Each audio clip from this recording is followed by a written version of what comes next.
La clinique Pasteur, c'est une clinique indépendante qui appartient à ses médecins actionnaires, qui est positionnée dans le centre-ville de Toulouse, qui a un pôle de cardiologie important, c'est une grosse partie de son activité, mais aussi de l'oncologie, un pôle domicile aussi, et puis toutes les activités médico-chirurgicales qu'on peut connaître, 50 blocs opératoires, et qui accueille chaque année 70 000 patients. Elle dispose aussi de 550 lits, dont une partie sur la clinique et une partie sur le domicile. Notre objectif, ça a été de dire, on regarde le parcours patient dans son ensemble, de la maison à la maison. Comment ça se passe quand le patient voit son praticien qui lui dit « je vous fais rentrer à la clinique » et comment l'organisation et les outils qu'on met à disposition de cette organisation peut fluidifier ce parcours pour que l'expérience soit plus agréable, c'est-à-dire que le parcours soit préparé en amont, notamment avec le centre de contact et les outils digitaux qu'on a pu utiliser. En fait, le patient va préparer avant d'arriver, avec notre aide, notre soutien, préparer son séjour. Ensuite, travailler l'accueil pour qu'on ait un accueil plus convivial, plus fluide, là aussi avec pas d'attente, pas de bureau d'admission dans lequel on va attendre, prendre des tickets, etc. Comment on peut travailler toute l'organisation pendant le séjour à la clinique, avec là aussi le rôle des associations de patients, le rôle des brancardiers, le rôle de tous les services qui en fait font cette expérience patient, au-delà des soins bien évidemment, les soins c'est le cœur de métier, mais notre idée c'était de dire on va plus loin. Ensuite sur la sortie, d'organisation de la sortie, avec un salon de sortie, avec une équipe qui est dédiée à organiser cette sortie et à faire le lien avec là encore l'ensemble des services internes et externes, et ensuite le suivi quand le patient retourne à domicile via le service de contact, le centre de contact. L'origine du Call Center a été créée puisque la clinique Pasteur a été une clinique pilote pour créer les dossiers en amont des patients, de manière à les accompagner, les guider, les rassurer dans leur démarche et toutes les étapes qu'ils devaient effectuer avant leur venue à la clinique. Du coup, on travaille sur une plateforme qui s'appelle Yuli. Sur la plateforme, le patient peut directement faire sa préadmission en ligne, ce qui va permettre de nous de ne pas le contacter, ça va lui permettre à lui d'être autonome. Si le dossier est complet, tout est bon, pas besoin de l'appeler. Et si nécessaire, nous, on pourra se permettre d'envoyer un mail ou de le contacter. L'expérience patient est mesurée par différents outils. Il y a déjà un questionnaire qui est donné à l'entrée au patient. Alors soit il le remplit dans la chambre, c'est par rapport aux soins, à tout ce qui est relationnel, tout ce qui est hygiène, médicale, paramédicale. Soit il le remplit chez nous au salon des sorties.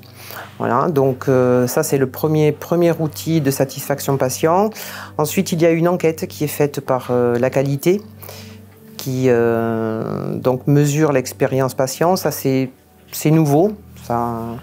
Et ensuite il y a le questionnaire ISATIS qui lui est national et la clinique a toujours des retours là-dessus. Donc un des challenges quand on souhaite se centrer sur la voix du patient, sur l'expérience patient pour piloter une stratégie, c'est de recueillir cette voix du patient, cette expérience patient. Et pour ça, on s'est dit, comment on s'y prend? Certes, il y a les questionnaires classiques qu'on connaît, qui sont souvent des questionnaires d'ailleurs de satisfaction, mais on s'est dit, il faut aller plus loin. Et donc, on a fait plusieurs choses. L'une d'elles, ça a été dans ce lieu qu'est la maison des usagers, de mettre en place des conseils des patients et des familles, une fois par mois, où on va écouter les patients qui viennent à la clinique et leurs familles pour qu'ils nous racontent leur séjour, pour qu'ils nous disent ce qui a été moins bien, quelles sont leurs attentes, et qu'on puisse tester avec eux des projets qu'on a, là encore, pour améliorer leur expérience. On a pu travailler aussi avec un petit outil qu'on a mis en place, où on peut recueillir le côté émotionnel des patients dans un parcours donné, plus, moins, comment je me sens, et à partir de là, retracer les moments de stress pour pouvoir apporter des solutions. On a aussi, par exemple, ce sont des exemples parmi d'autres, mis en place une méthode dite empathique et une méthode de shadowing où on suit le patient. Donc on s'est formé avant, en fait, parce que ça, c'est pas si facile à faire. Et on suit le patient dans le parcours pour voir les moments où on peut améliorer les choses et lui rendre l'expérience plus agréable. Et en fait, l'ensemble, il y en a encore plein d'autres, de ces modalités de recueil de l'expérience patient nous permet d'avoir une vision 360 et d'être sûr qu'on n'oublie rien dans l'expérience patient et qu'on ne part pas simplement d'un questionnaire fermé, mais qu'on a bien la vision globale du point de vue du patient. On a un flux assez important et qui peut fluctuer en fonction des jours de semaine, mais souvent nous avons à peu près, je dirais, 120 entrées par jour et autant de sorties. Le plus difficile qui a été de mettre en place, ça a été la gestion des flux en fait. Avec cette refonte totale des flux, surtout le patient debout et tout, il a fallu faire des choix sur quels ascenseurs utiliser, là où passer, là où ne pas passer avec un patient et tout. Donc ça a été une refonte qui a été assez complexe et surtout de changer toutes les mœurs, toutes les habitudes de certains. Maintenant, tout est carré, tout est au point, tout fonctionne plutôt bien. Après, voilà, ça a été une refonte totale aussi de la signalétique de la clinique, où les patients arrivent, ou même les accompagnants. On est vite perdu dans un établissement hospitalier. Donc là, avec la communication et tout, on a fait des groupes de travail, on a tous été à donner nos petites idées pour améliorer donc, ce flux patient. Ça fonctionne plutôt bien. Et puis on est toujours là, les brancardiers, il y a toujours du personnel autour pour aider nos patients au sein de la clinique. Ce qui est important aussi, c'est de dire que pour organiser ce parcours patient, on a joué sur deux aspects qui sont l'aspect matériel, notamment le digital, qui est très très présent chez nous, avec beaucoup d'outils qu'on a utilisés qui nous permettent de faire le lien entre l'extérieur et l'interne, mais aussi entre nous, de se coordonner, d'avoir toujours la bonne information au bon moment et de se piloter. Parce qu'avec ça, on a des résultats et avec ces résultats, on peut suivre si vraiment on atteint nos objectifs. Et le côté humain très présent, puisqu'on a des équipes qui sont dédiées aux patients, au parcours patient, et on a renforcé nos équipes de ce point de vue-là. Donc on a vraiment ce mix digital-humain pour améliorer l'efficience du fonctionnement de l'établissement et des parcours patients.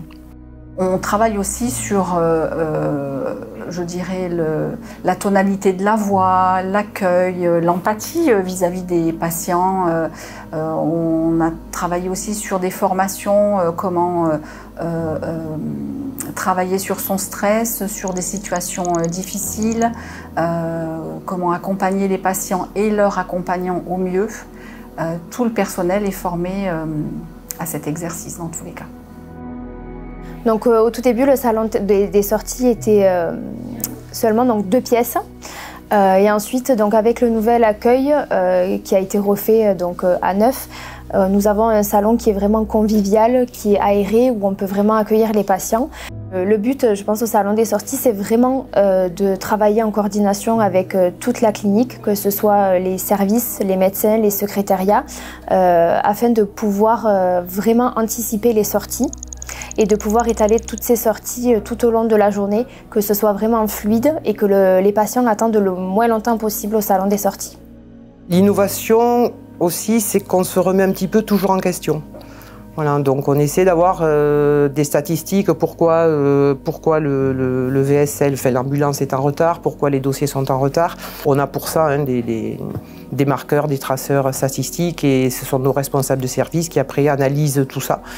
Et on essaie d'apporter chaque fois des corrections et des modifications en fonction donc, de tous ces éléments. Dans la vision qu'on avait en mettant en place la direction relation expérience patient et donc cette écoute du patient, c'était se dire finalement c'est quoi l'hôpital moderne. Et l'hôpital moderne, la clinique moderne, c'est une clinique qui est ouverte sur la ville, c'est une clinique qui est ouverte à la culture et qui va donc plus loin dans l'expérience qu'elle propose aux patients. Pas uniquement l'expérience de soins, parce que les patients aujourd'hui, ils attendent plus. Et parce que l'établissement, il est dans la ville, il est avec tout autour. Donc la volonté, c'est de dire on fait un accueil, on le fait un peu cocooning, on choisit des matériaux qui sont agréables, on met un piano, on met des expositions, on met une estrade pour faire des conférences, on crée une maison des usagers où les associations peuvent tenir des permanences. On crée aussi un salon de soins de support pour faire un peu, là encore, un peu cocooning si les patients ont besoin. Par exemple, on a travaillé avec la mairie sur un parcours forme à mettre en place autour de la clinique pour que les gens puissent marcher. On a travaillé à mettre en place des beepers pour que l'expérience patient soit plus agréable et qu'ils puissent attendre à l'extérieur ou à la cafétéria. On a vraiment mis les moyens pour que ce soit un lieu de vie.